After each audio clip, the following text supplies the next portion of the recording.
enhancing digital learning facilitator, that is Apostle Dr. Paul Amani Bratton. Hello, wonderful people, viewers and learners. I welcome you special to my facilitator channel. Today, our lesson is focused on morpheme.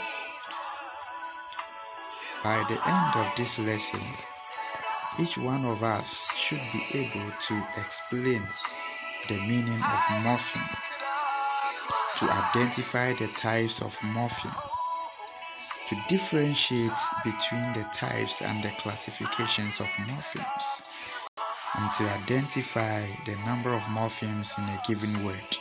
Also to understand the usefulness or relevance of inflections or morphemes. So now, the introduction to morphemes.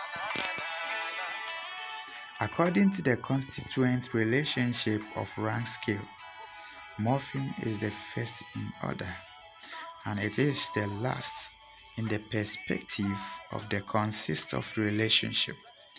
A morpheme is the smallest meaningful grammatical unit in a language.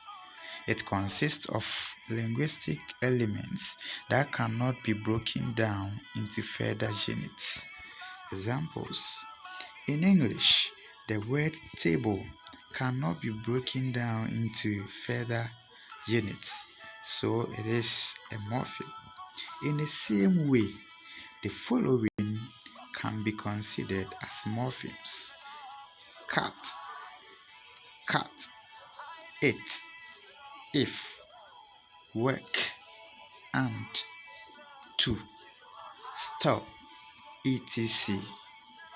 These are morphemes because they cannot be divided or broken down into further units.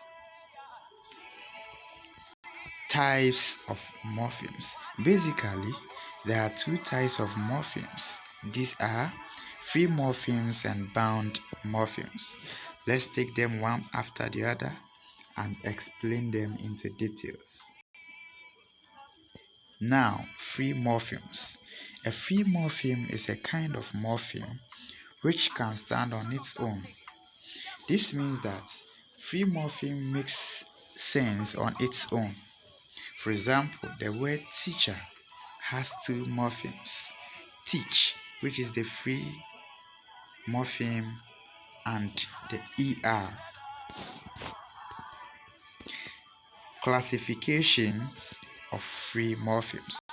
Free morphemes may be classified as lexical morphemes and functional or grammatical morphemes. Lexical morphemes. Lexical morphemes are morphemes that carry meaning on their own. They carry dictionary meaning. Such morphemes belong to the major, the open, or content word classes such as nouns, adjectives, verbs, and adverbs.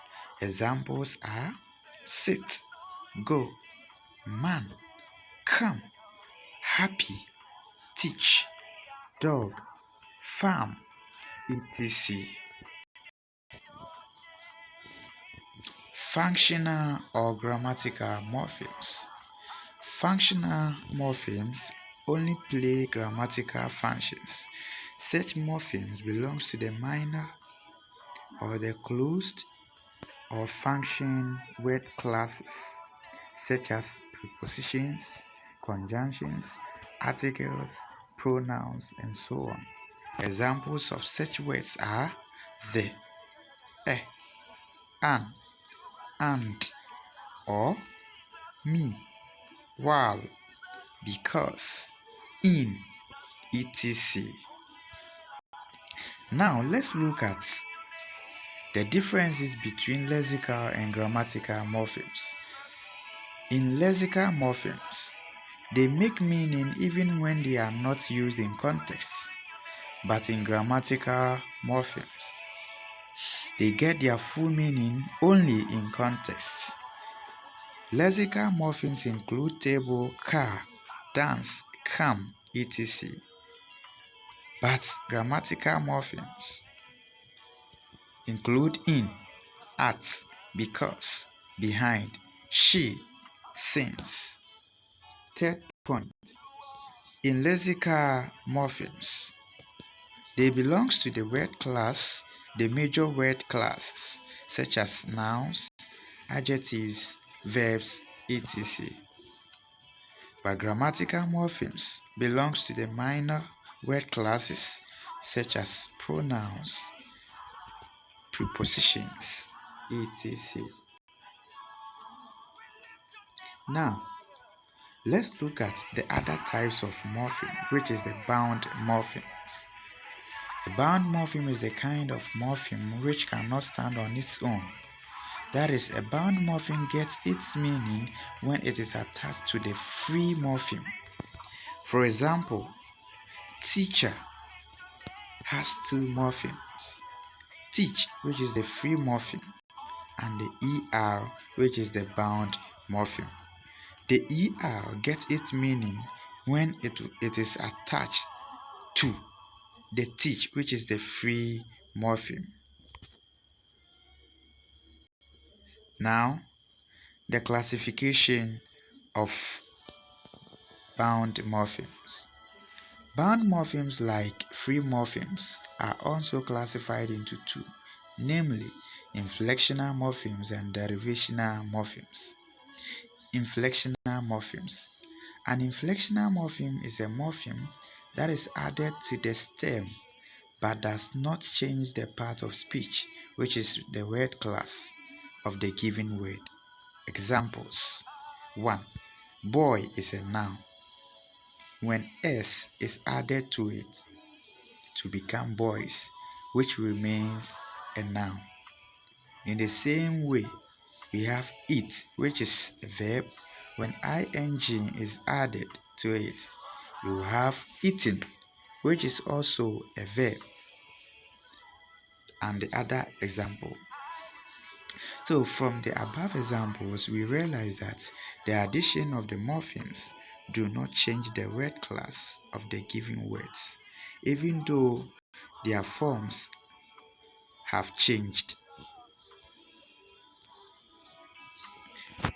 Derivational morphemes. A derivational morpheme is a morpheme that is added to a base morpheme to change its part of speech or its word class. It is also called class-changing affixes. Derivational morphemes may be prefix or suffix. Examples: 1. We have boy, which is a noun. When ish is added to it, you have boyish, which is an adjective. So from the above examples, we realize that the addition of the morphemes changes the word classes of the given words. Now let's look at the criteria for identifying the number of morphemes in a given word. The first criterion is it is a word or part of a word that has meaning. 2. You look at it cannot be divided into smaller meaningful parts without meaningless remainder. 3. It recurs in differing word environments with a relatively stable meaning. For example, in English, the word stop is composed of two morphemes: stop plus past tense marker, that is, stop plus ed. In the same vein, the word walked is composed of two morphemes: walk plus past tense marker, that is, walk plus ed. Similarly, we can say that went has two morphemes: go plus past tense marker. Relevance or usefulness of inflections. Inflections are used to show: number one, tenses. For example, they listen to 6 o'clock p.m. news. The second example, they listened to 6 o'clock p.m. news. The ed added to the listen in the second example has changed it from present tense to past tense. Number 2, usefulness of inflections. They are used to show concord, which is subject-verb agreement. Example 1. Apostle preaches at church. Second point, or second example, they know Ruby Jetty.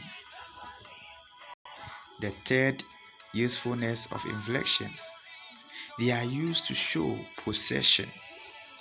For example, she bought a lady's attire. The S added to the lady shows the possession of the attire. The second example is the child's toy is missing. The fourth, usefulness of inflections. They are used for comparison. For example, 1. I saw a high mountain in my hometown. Second example, the mountain in my hometown is higher than yours. Here, ER was added to high to show the differences between the mountains in two places.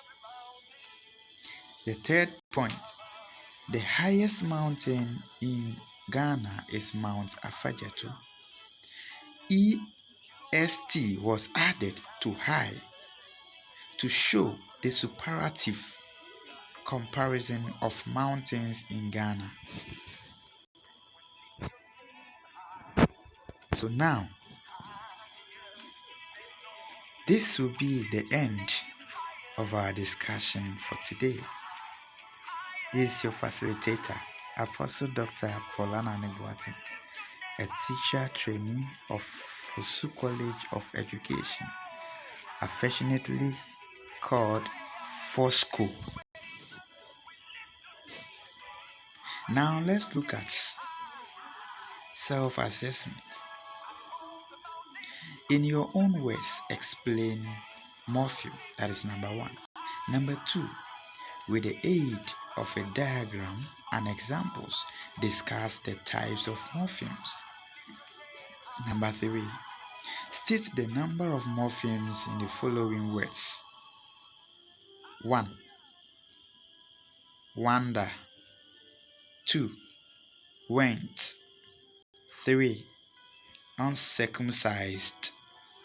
4. Beautifully. 5. Chrysela. Thank you so much, and God bless you for watching. Please like, share, and subscribe for more videos on YouTube on my facilitator channel. God bless you.